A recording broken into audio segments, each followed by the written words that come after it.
Ubisoft exploring generative AI could revolutionize NPC narratives.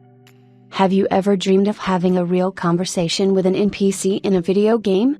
Not just one gated within a dialogue tree of predetermined answers, but an actual conversation, conducted through spontaneous action and reaction? Lately, a small rend team at Ubisoft's Paris studio, in collaboration with NVIDIA's Audio 2-Face application and in-world's large language model, LLM, have been experimenting with generative AI in an attempt to turn this dream into a reality.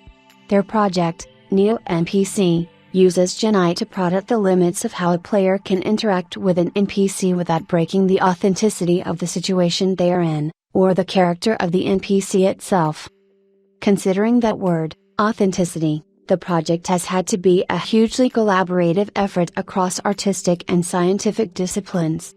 Generative AI is a hot topic of conversation in the video game industry, and Senior Vice President of Production Technology Guillaume Picard is keen to stress that the goal behind all Gen AI projects at Ubisoft is to bring value to the player, and that means continuing to focus on human creativity behind the scenes.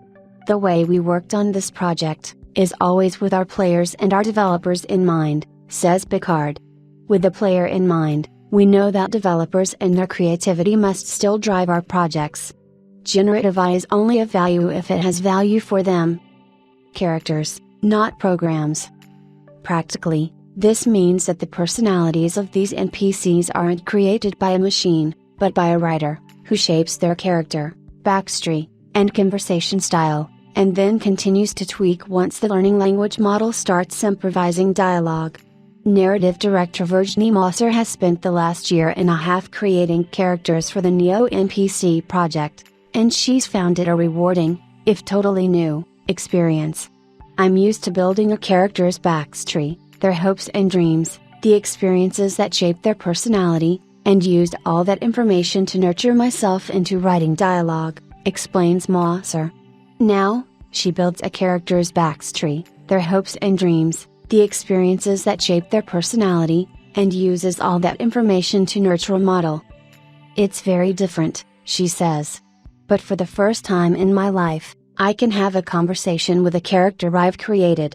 I've dreamed of that since I was a kid. By Mosser's side throughout the project has been data scientist Melanie Lopez-Milla, who teaches the model to behave like Mosser's original creation through guardrail systems, player input analysis, 3D environment and textual instructions. Milla, who used to teach high school literature and remains inspired by good storytelling, has been equally as driven as Mosser to create NPCs that react like real characters created by humans. Always iterating. A language model, Milla explains, is a big box full of concepts and statistics that produce words that might go together, based on the common coexistence of certain words. So, if you were to talk to a basic language model, it would produce boring, robotic answers. By conditioning the statistics within the model to go in the direction you want, based on the backstory, personality, and dialogue style as envisioned by a writer, it begins to understand what you expect. The model's task becomes, I must impersonate this character, says Milla. It is really important to us that it behaves like the character Virginie created. So, while we're talking to it, we ask ourselves, is this Lisa? Would Lisa say this? And if the answer is no, we need to go back and find out what happened within the model to make it stray from the vision Virginie had. Sticking to the scenario. Such iterative character creation also helps to put structure around any player behavior that might disrupt, say, the tone of a particular scenario, or the goal it ultimately wants you to reach.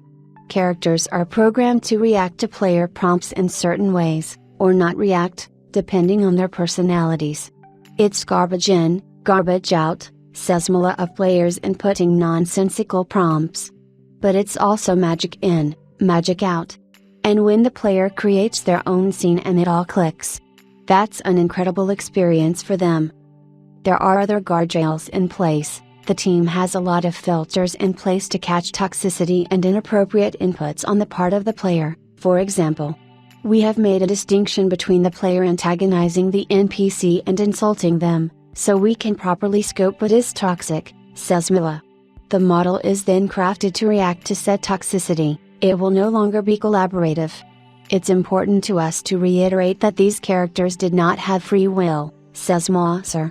They are there to play a role in a story. They have a narrative arc. Catching bias. As we talk, the team keeps returning to authenticity, or soul, as Moser puts it, as the guiding light for everything they touch. There's a keen sensitivity toward bias and stereotypes within the LLM and its influence on character design and behavior.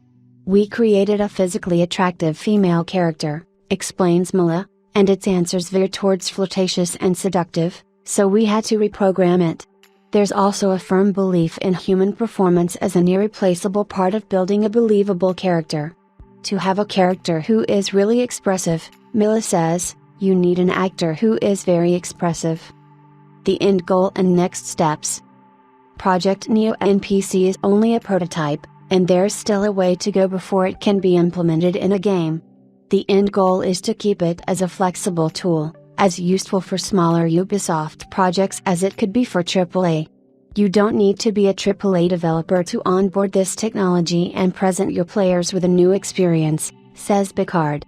There are a ton of gameplay possibilities with Neo NPCs.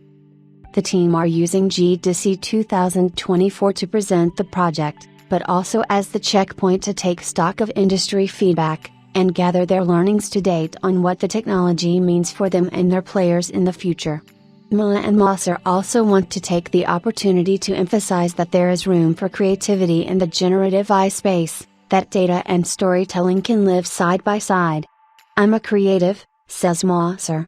And every day since I began working on this project, I've created.